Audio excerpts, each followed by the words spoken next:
You did it. You did it.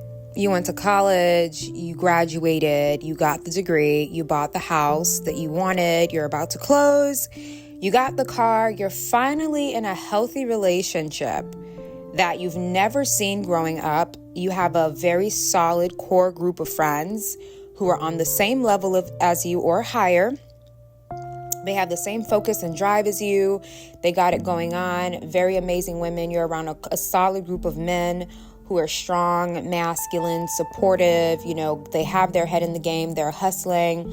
You have your people. You have your great core group of people. You're moving forward in life. Your business is flourishing. Everything's going good. But there is someone in your past, whether it's a family member that you cut off or a friend that you cut off from your past, high school, middle school, college, childhood,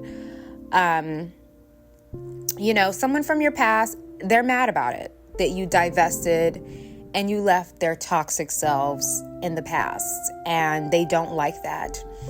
They will hate you for divesting. Yes, they hate you for divesting, because majority of people understand that if you stay in their toxic cycles of dysfunction, you're never going to get anywhere. That's why narcissistic family members will always have a strong hatred for the family member that blocked all of them in person and online. It's not you blocking them that they have a problem with. It's the fact that you escaped and you're never going back. That's what they're bothered about. It's the lack of access that bothers them. They don't have access to you. They cannot access you. They cannot call you anymore. They cannot text you. They can't roll up to your house like they used to anymore. They have no way of getting in contact with you or talking to you.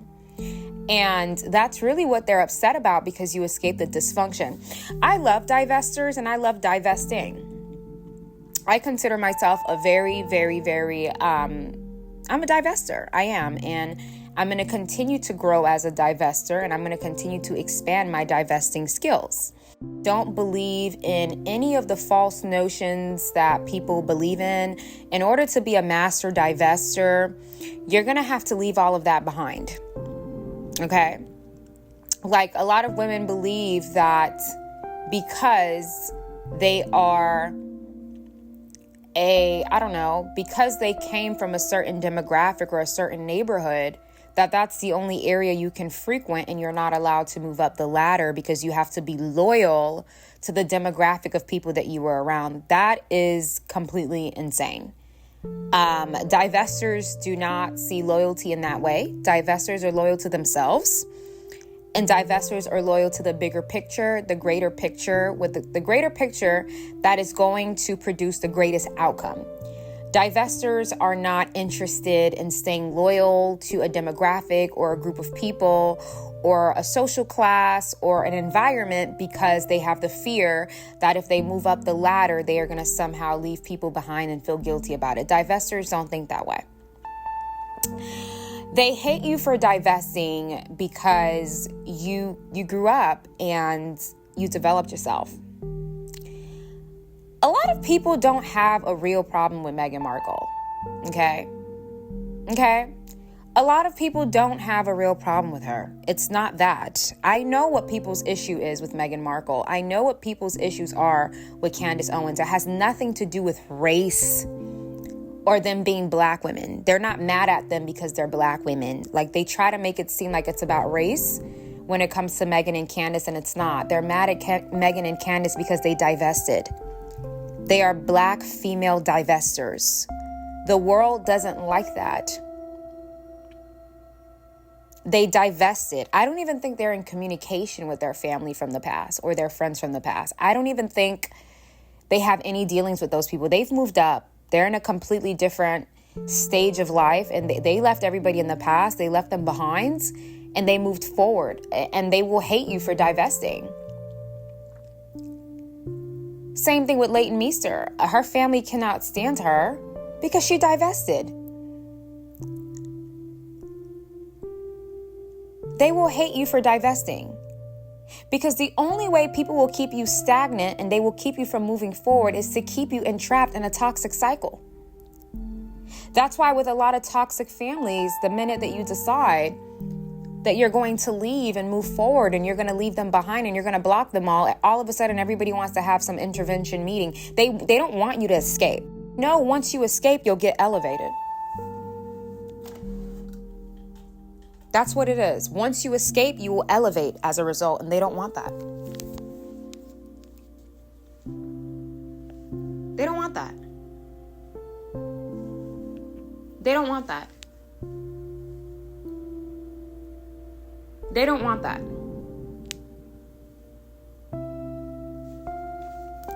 Same thing with toxic friendships. That friend, she's not really a good friend. She doesn't really support you. But the moment you want to end the friendship, she's bringing you flowers. She's delivering you flowers. She's texting you how amazing you are. She's going on Instagram, posting old photos of you guys in high school, saying how much of an amazing... She's trying to corner you into staying in the friendship. Because people know that once you break away from their toxic characters and their toxic natures and you divest and move up the ladder, they know that you're going to blossom into a rose. Even narcissistic people, they know that. That's why they hold very tightly onto their victims. They don't like their victims to leave because the narcissist knows that you're better off without them. They know that. That's why they don't want you to leave. A narcissist is always going to have a problem with you breaking away because they know that they need you and you don't need them. And they know that their life is going to be worse without you and your life is going to be better without them. But divestors don't care about that. We're focused on what's going to give us the best outcome. We're not thinking about how people feel about us leaving them behind when they no longer serve our greater good. Vibrationally. So you coming in, you don't match my frequency anymore. You're on my old frequency. You don't match this tempo that I'm on. So if I bring you in, you're going to ruin the tempo and you're going to ruin the chords of the beautiful music that's playing in the background of my life right now.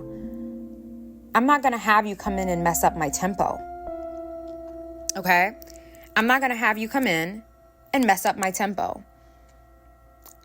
I'm not. So divestors are very protective of their new life because they had to do a lot of additions and subtractions and alterations and additions to get to their new life. So divestors are not going to risk the new life that they worked so hard to create by letting someone from their past come in. You guys have to learn how to leave certain people in the past. They were friends with the old you. They were cool with the old you. They don't know the new you. You're a completely different person now. And by bringing them in, it's a waste of time. They hate divestors because divestors have discipline, structure, and order. Do you know how much structure, discipline, and order you have to divest? You have to have a clear vision of what you want your life to be, the type of friends you want to have, the kind of places you want to go, the kind of money you want to be making, the kind of man that you want next to you. To be a divestor takes a lot of planning and thinking strategically and critically. When you decide to divest, you can't just get up one day, I'm going to divest today. No, you have to have a plan of who needs to go and who needs to be added.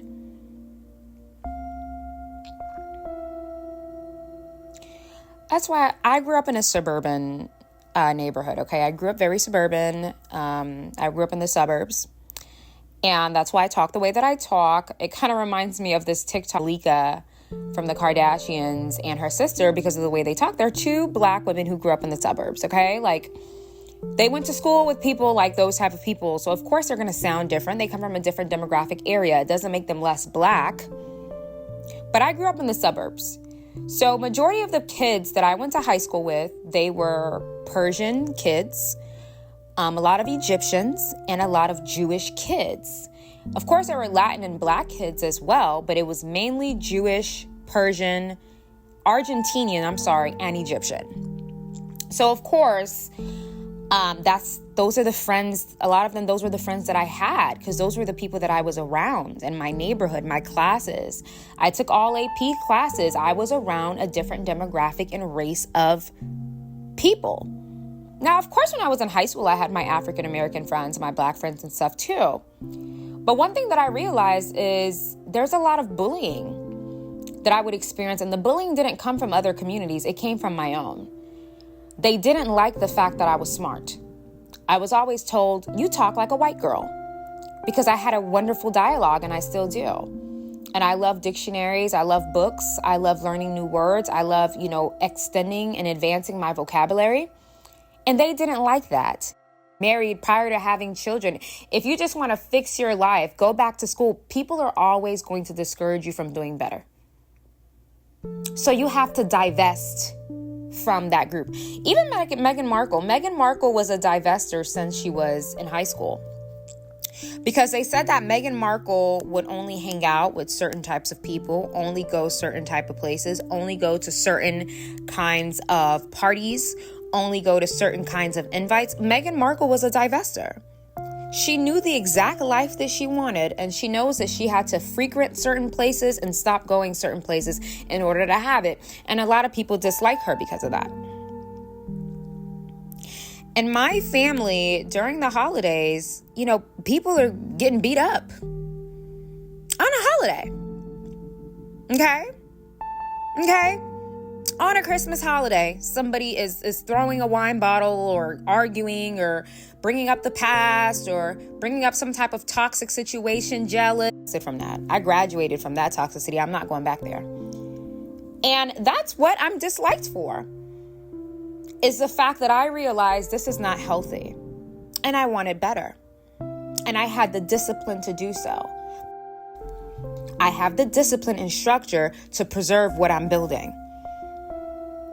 And sometimes that takes emotional discipline and emotional structure and emotional order.